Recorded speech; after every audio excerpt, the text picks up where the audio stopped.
Halo, salam kenal, nama saya Tanu Wijayatmo, saya driver taksi online yang sebelumnya udah ngasih komenan cerita pengalaman saya di komen video di YouTube.IC, pengalaman saya di waktu 2 minggu pertama saya bergabung di salah satu aplikasi taksi online di Indonesia. Singkat cerita, saya sudah kemalaman waktu itu. Selesai order jam 12.30, posisi ada di Jalan Veteran yang areal pemakaman Tanah Kusir. Waktu itu hari Jumat ya, malam Sabtu, posisi juga nggak terlalu ramai juga, sepi. Mungkin masih tanggal-tanggal muda ya, jadi orang nggak banyak jalan keluar. Itu saya berhenti di deket jalan kereta yang tikungannya ke arah tanjakan sedikit gitu. Dan itu saya juga nggak ngeh itu ternyata area pemakaman. Oke, saya berhenti sejenak di situ menghitung pendapatan saya. Waktu itu kan masih ada zamannya cash ya. Pendapatan cash tunai, jadi saya menghadap tunduk agak sedikit untuk ke bawah ke arah setir, menghitung uang pendapatan hari itu seharian. Nah, saya kerja mulai dari jam 10 pagi sampai ya secapeknya saya. Singkat cerita, saya lagi asik ngitung uang, lagi asik denger radio. Di depan mobil saya tiba-tiba muncul ada sepasang cowok cewek, mungkin sepasang kasih ya, saya juga nggak tahu. Di situ ceweknya itu ngelambain tangan ke saya ke arah dalam, mungkin melihat saya lagi nunduk atau gimana. Posisi mereka tuh sebelah kiri, pojok kiri lah, deket lampu utama saya, jadi dia kena pantulan sinar lampu mobil saya. Posisi saya minggir di pinggir jalan, lampu masih terang, masih nyala. Kondisi gua agak terlalu gelap waktu itu. Saya lihat loh, kok ada 2 nih. Saya tadi pasar masih sepi, ternyata ada 2 orang. Oke, saya majuin kendaraan saya tepat ke pinggir pintu sebelah kiri seberang. Saya buka kaca, saya tanya, ada apa ya Mbak? Mas? Iya. Saya gambarin 2 orang tersebut ya.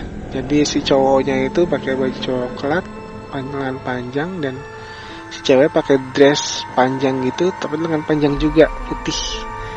Si cowok pakai celana jeans, si ceweknya pakai dress putih panjang dan lengan panjang juga, jadi kelihatan tangannya aja sedikit. Si cewek itu rambutnya lurus, kayak habis keramas itu basah. Dan si cowok tuh kayak mematung gitu. Anehnya si cowok tuh nggak ada ekspresi apa-apa, diem aja mematung, tapi matanya masih ngelirik kanan kiri. Kepalanya nggak nengok kanan kiri kayak semacam kayak kita gitu, nengok kanan kiri. Nah itu cuma melirik matanya aja kanan kiri, lihat saya atau gimana.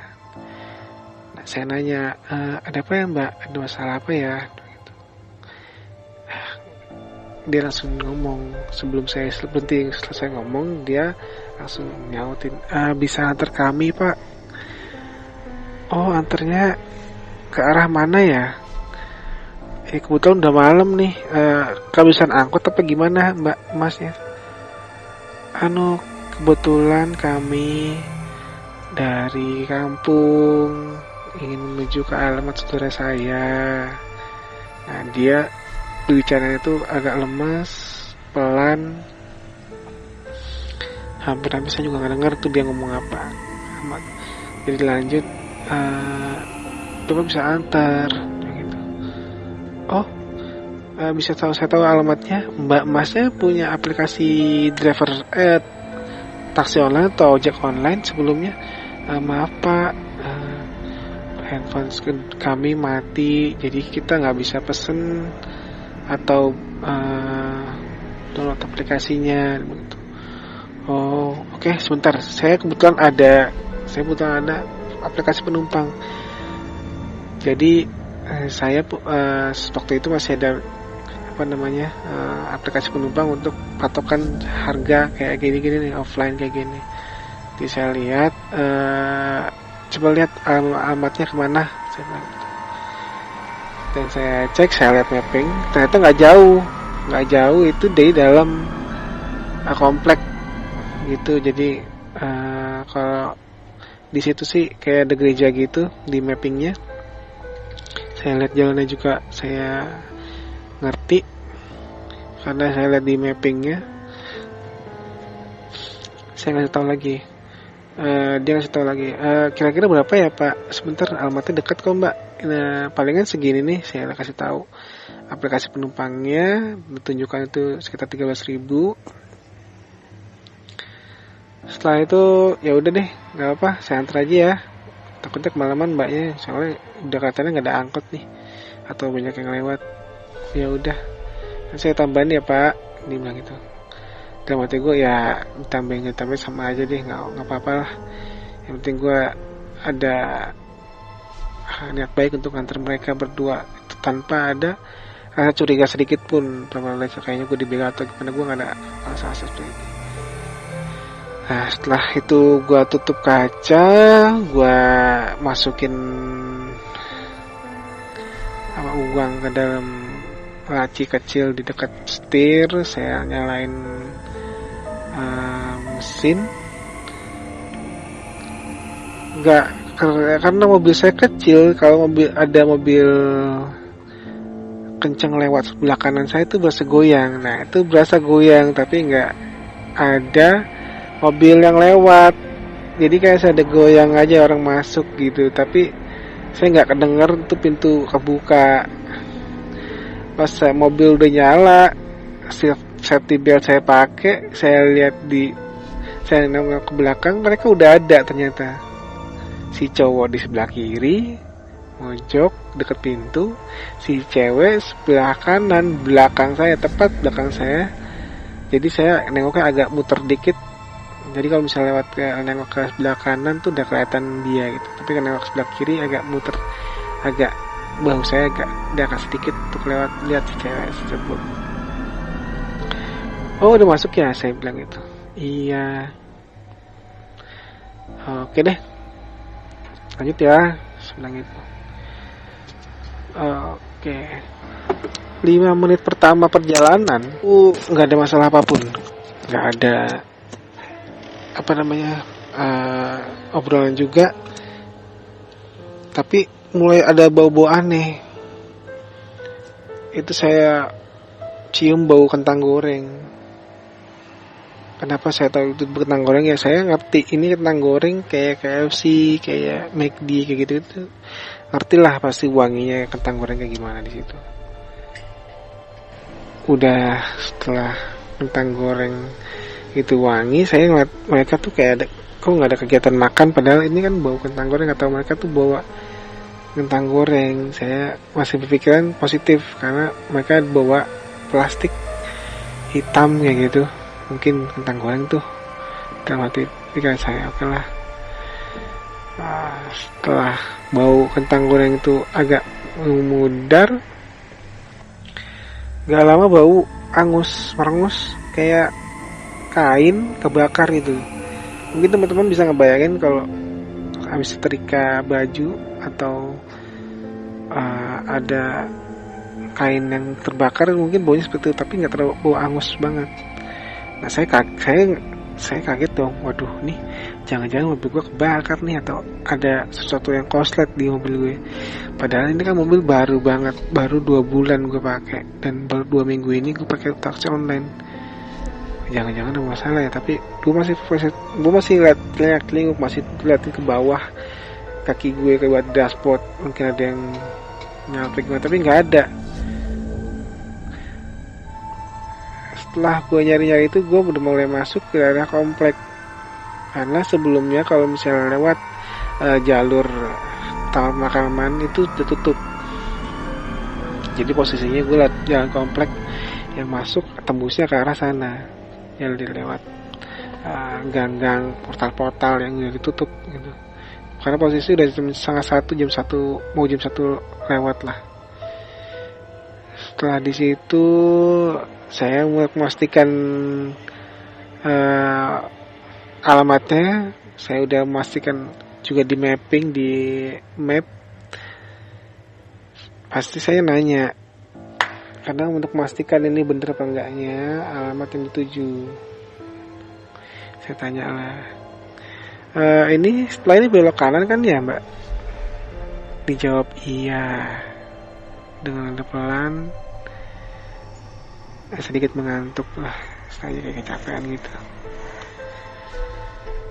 Setelah nggak lama belok kanan, saya ajak, ini belok ke kiri ya mas, atau belok kiri ya ini mbak?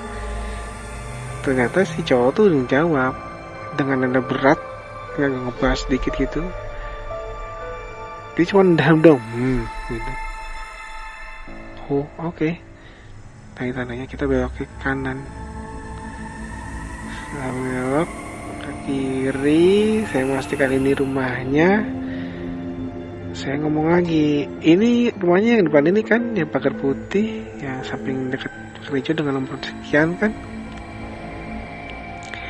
Saya berhenti depan rumahnya, saya tanya kok pada hening, kok udah mulai aneh nih, jangan-jangan pada ketiduran kan, ada agak sedikit pagi gitu kan, jam 2-an gitu kan.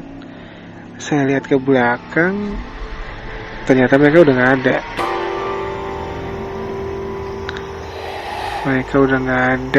Saya nggak tahu mereka turunnya gimana. Spot lemas juga, aduh, kecolongan nih. Ternyata masih ada yang kayak gitu. Lemaslah saya. Akhirnya saya mundur pelan-pelan.